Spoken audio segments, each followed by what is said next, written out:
इस बुलेटिन के प्रायोजक हैं योगमणि institute of nursing.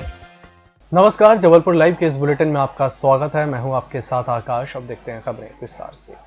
Dainik Jagran के प्रधान संपादक और जबलपुर के वरिष्ठ पत्रकार अजीत वर्मा का निधन हो गया है। उनके निधन से जबलपुर के पत्रकार जगत में यह चौथा झटका लगा है। बीते लंबे समय से अजीत वर्मा अस्वस्थ थे। किडनी खराब होने से डायलिसिस निरंतर प्रक्रिया बन गई थी, किंतु उस दौरान भी लगातार लोगों से फोन पर बात करते रहते थे। आज प्रातःकाल उनकी सांसारिक यात्रा समाप्त हो गई, लेकिन आजादी के बाद की जबलपुरिया पत्रकारिता का इतिहास जब भी लिखा जाएगा, उसमें अजीत वर्मा एक अध्याय के रूप में अवश्य समाहित होंगे। खबरों से खेलने वाले, खबरों को आम करने वाले तीन बेहतरीन खबर नवीस, जहीर अंसारी, हरीश चौबे और गोपाल अवस्थी अब खास हो गए हैं। इन तीनों का स्मरण करते हुए शहर के पत्रकारों, राजनीतिक, प्रशासनिक, समाजसेवी और साहित्यकारों ने उन्हें श्रद्धांजलि अर्पित की। वक्ताओं ने कहा कि इन तीनों पत्रकारों की अपनी अपनी खासियत थी, जिसकी भरपाई अब नहीं हो सकती। इन सभी ने अप्रत्याशित रूप से इस दुनिया को अलविदा कह दिया। इनके निधन से पत्रकार जगत स्तब्ध है। सभी वर्ग के लोगों ने उपस्थित होकर अपनी श्रद्धांजलि अर्पित की। पत्रकारों ने इस अवसर पर घोषणा की कि हर साल इन तीनों पत्रकारों की स्मृति में सामाजिक सरोकार और ज्वलंत मुद्दों पर व्याख्यानमाला का आयोजन किया जाएगा। इस अवसर पर रविंद्र वाजपेयी, चैतन्य भट्ट, कलेक्टर कर्मवीर शर्मा, ईएमएस के प्रधान संपादक सनत जैन, पूर्व महापौर प्रभात साहू सहित बड़ी संख्या में वक्ताओं ने श्रद्धांजलि अर्पित की। विशेष रूप से जहाँ जहाँ वो हमारे साथ रहे इन 36 सालों में, वो संबंध आज भी जीवित रखे। मेरे नहीं होने के बाद भी ऐसी अनूठी कला और ऐसी जिम्मेदारी बिरलों में ही होती है, ऐसे हमारी जहीर भाई में थी।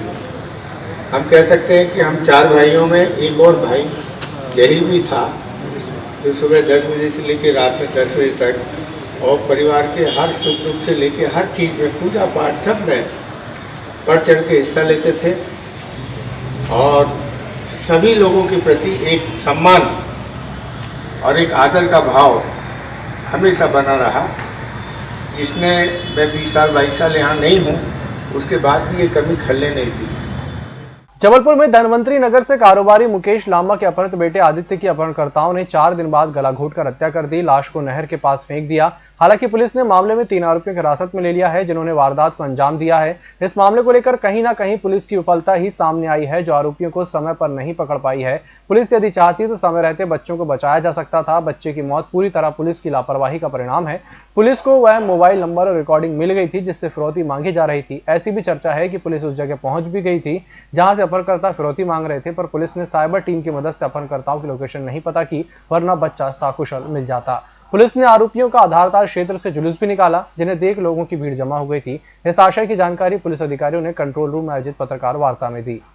इन तीनों ने से जो फिरौती की जो रकम थी 8 लाख जो उन्होंने दी थी, उनमें से 60-66 करीब बरामद हो गए हैं और घटना में उपयुक्त जो मोबाइल, 3 मोबाइल और 1 मोबाइल जो है, जो घटना में यूज हुआ था, वो सब बरामद हो गया है। हालांकि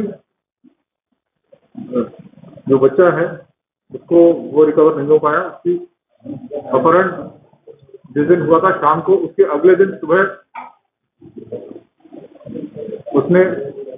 उसके द्वारा जो है एक आरोपी को उसने आइडेंटिफाई कर लिया था, जिसमें कि उसने उसको बोला, अरे अंकल मैं तो आपको जानता हूँ, जिसके कारण से आरोपी भयभीत होकर के उन्होंने उसको मारने का प्लान कर लिया था और 17 तारीख के सेकंड हाफ में उसको बगराजी तरफ ले जाकर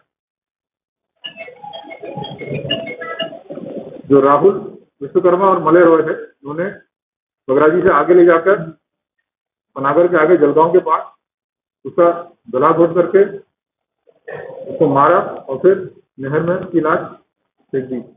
जबलपुर के कारोबारी 13 वर्षीय बेटे का अपहरण कर उसकी हत्या करने वाले 3 आरोपियों में से मुख्य आरोपी की अचानक तबीयत खराब होने के बाद मेडिकल कॉलेज में भर्ती कराया गया था, जहां उपचार के दौरान उसकी मौत हो गई। पुलिस कंट्रोल रूम में आयोजित पत्रकार वार्ता के बाद मुख्य आरोपी मोनू विश्वकर्मा की तबीयत अचानक खराब हो गई। उसे तत्काल पुलिस ने उपचार के लिए मेडिकल में भर्ती किया, जहाँ उपचार के दौरान उसकी मौत हो गई। मौत किन कारणों के चलते हुई, अभी इसका खुलासा नहीं हो सका। जबलपुर स्थित पंचकुइया क्षेत्र में ऑटो चालक गुलाम शमीउद्दीन उर्फ अच्छन की लाश सीढ़ियों पर मिली, जिसके सिर पर गंभीर चोट के निशान रहे। गुलाम की लाश मिलने की खबर पाते ही पुलिस अधिकारी भी मौके पर पहुंच गए। पुलिस ने मामले को संदिग्ध मानते हुए जांच शुरू कर दी है। इस बुलेटिन वक्त एक छोटे से ब्रेक का, जल्द हाजिर होंगे। Yogmani institute of nursing, Jamdar hospital, Jabalpur. Nursing के क्षेत्र में करियर बनाने का सुनहरा अवसर। प्रवेश प्रारंभ BSc nursing, post basic BSc nursing GNM, पता 198/2 Raigwa, ward number 72, Arihant warehouse के पीछे, पाटन बाईपास चौक के पास, जबलपुर। होटल गौरीश्री भोपाल शहर के बीचों बीच स्थित ठहरने की सर्व सुविधा युक्त जगह है। Room available in affordable prices और facilities free wifi, AC, TV, parking, security, lift, full sanitised room, toiletry kit. Hotel Gaurishree, hall number 8, Chittor complex, MP Nagar, zone 1, Bhopal. Phone number 7898128620।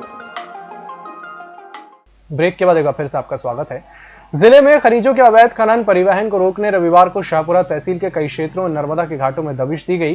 खनिज विभाग के अमलों ने सड़कों पर भी वाहनों की जांच का अभियान चलाया। शीतलपुर घाट में दबिश के दौरान 5 नाव को नदी में नष्ट किया गया और 4 वाहनों को जब्त किया गया। पूर्व मुख्यमंत्री कमलनाथ द्वारा मध्य प्रदेश की महिला बाल विकास मंत्री इमरती देवी पर की गई टिप्पणी के विरोध में भाजपा द्वारा आज सुबह 11 से 1 बजे तक छोटी लाइन फाटक में मौन धरना दिया गया। भाजपा नगर अध्यक्ष GS ठाकुर ने बताया कि प्रदेश नेतृत्व के आह्वान पर सभी जिला मुख्यालयों में पार्टी द्वारा मौन धरना दिया गया है। कार्यक्रम में बड़ी संख्या में भाजपा कार्यकर्ता और नेता उपस्थित हुए। चूंकि धरना मौन था तो स्पीकर कोई भाषणबाजी नहीं की गई। भाजपा द्वारा दिए गए धरने से करीब 3 घंटे तक छोटी लाइन फाटक चौराहे में जाम की स्थिति बन गई।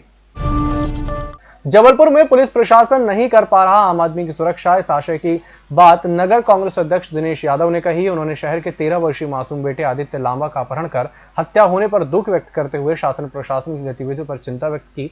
नगर अध्यक्ष यादव ने कहा कि प्रदेश की भाजपा शिवराज सरकार चुनाव लड़ने में मग्न है और प्रशासन अपनी नियुक्तियों को सुरक्षित करने में सरकार और अधिकारियों की खुशामदी में व्यस्त है।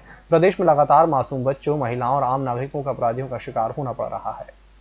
जबलपुर कलेक्टर कर्मी शर्मा ने रविवार की ब्रीफिंग में अपडेट देते हुए कोरोना के संक्रमण से बचने, त्योहारों के दौरान और ज्यादा सतर्कता बरतने का अनुरोध नागरिकों से किया है। शर्मा ने मास्क पहनने और फिजिकल डिस्टेंसिंग का अनिवार्यता पालन करने की अपील करते हुए शहर और जिले के निवासियों से कहा कि त्योहारों के दौरान अनावश्यक घर से बाहर न निकलें और भीड़ का हिस्सा भी न बने। उन्होंने बच्चों और बुजुर्गों की कोरोना से सुरक्षा पर खास ध्यान देने का आग्रह करते हुए कहा कि इन्हें घरों से बाहर न निकलने दें। हम लगातार ये आह्वान कर रहे हैं कि सोशल डिस्टेंसिंग का पालन करें और मास्क लगाएं, लेकिन कुछ लोग इसका पालन नहीं कर पा रहे हैं। ऐसे लोगों के विरुद्ध लगातार कार्रवाइयां चल रही हैं। विगत 24 घंटे में 288 लोगों के विरुद्ध इस प्रकार की कार्रवाइयां हुई हैं और 29,300 रुपये का फाइन भी अधिरोपित किया गया है। साथ साथ में कुछ दुकानें भी इसका वायलेशन कर रही हैं, उनको सील करने की कार्रवाई भी लगातार चल रही है। मेरा पुनः आग्रह रहेगा कि अब फेस्टिवल सीजन शुरू हो चुका है। त्योहारों, सभी धर्मों के त्यौहार अभी आगे आने वाले हैं और वर्तमान में भी चल रहे हैं। ऐसे में सोशल डिस्टेंसिंग का पालन करें, अनावश्यक भीड़ का हिस्सा न बने, घर से बाहर अनावश्यक ना निकले, बुजुर्ग और बच्चों को घर से बाहर न निकलने दें। अति आवश्यक हो तभी घर से बाहर निकलें। त्योहारों को घर पे ही रहकर मनाने का आग्रह है। जबलपुर सहित मंडला और बालाघाट के अलावा प्रदेश में घटिया चावल के मामले ने पहले तूल पकड़ा, लेकिन अब सिर्फ चावल को सुधारने की कवायद हो रही है। वहीं घटिया चावल खरीदने वाले बच निकले और सिर्फ उनकी गुणवत्ता की जांच करने वालों को दोषी माना गया। वर्तमान में जिले के 4 गुणवत्ता नियंत्रकों को हटा दिया गया है। वहीं मिलर्स ने 40% चावल को सुधारा है, जिससे वापस गोदाम भेजा जा चुका है। लेकिन ताज्जुब इस बात का है कि आला अधिकारियों पर किसी तरह की जवाबदेही तय नहीं की जा सकी। जिले में लिए गए सैंपल के बाद जांच दल ने 11,000 मीट्रिक टन चावल को घटिया बताया था। इस बुलेटिन में फिलहाल इतना ही। इसी के साथ मुझे दीजिए इजाजत। नमस्कार।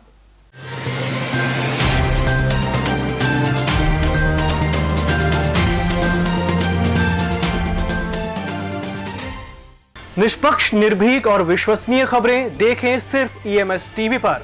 डाउनलोड करें EMS न्यूज ऐप। सत्ता के गलियारों से गांव की गलियों तक देखिए हर खबर अपने मोबाइल पर। डाउनलोड कीजिए EMS news app. Yogmani institute of nursing, Jamdar hospital, Jabalpur. Nursing के क्षेत्र में करियर बनाने का सुनहरा अवसर। प्रवेश प्रारंभ BSc nursing, post basic BSc nursing GNM, पता 198/2 Raigwa, ward number 72, Arihant warehouse के पीछे, पाटन बाईपास चौक के पास, जबलपुर। होटल गौरीश्री भोपाल शहर के बीचों बीच स्थित ठहरने की सर्व सुविधा युक्त जगह है। Room available in affordable prices और facilities free wifi, AC, TV, parking, security, lift, full sanitised room, toiletry kit. Hotel Gaurishree, hall number 8, Chittor complex, MP Nagar, zone 1, Bhopal. Phone number 7898128620।